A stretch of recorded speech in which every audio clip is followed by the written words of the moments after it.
Morning guys, dito tayo sa Gulod. Ito yung view niya pagka umaga. Ayan, sea of clouds. Ayan. Ayan yung view niya. Kaya 360 tayo.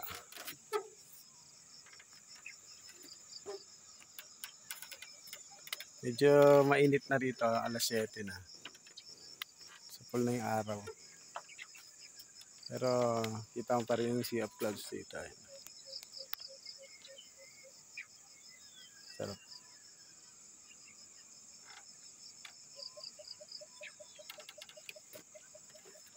Ito yung literal na buhay ka pa, parang nasa langit ka na. Ganda ng lugar.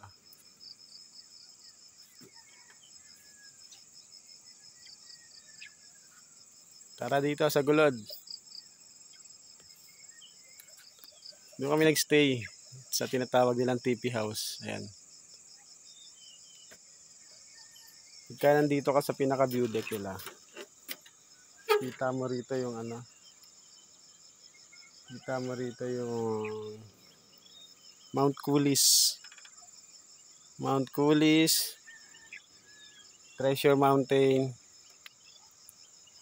Martise, halos lahat kita mo. Ganda ng view rito. Grabe. Doon din yung Cielo Alto. Doon. Doon pala Cielo Alto. Ganda rito sa Gulod.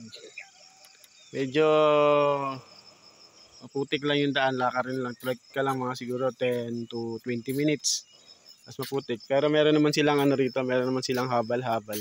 4x4 na pinaparent. Kaya nga lang. Kailangan may pag-coordinate ka pa rin sa may pag-coordinate ka rin sa contact person dito. Para masundo kayo. Sulit yung view rito. Nakita nyo naman.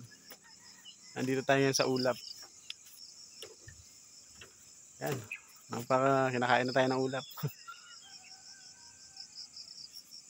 Ganda.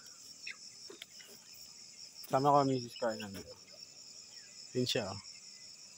Puntahan ko na nga. Magawa rin siya ng sarili niyang video.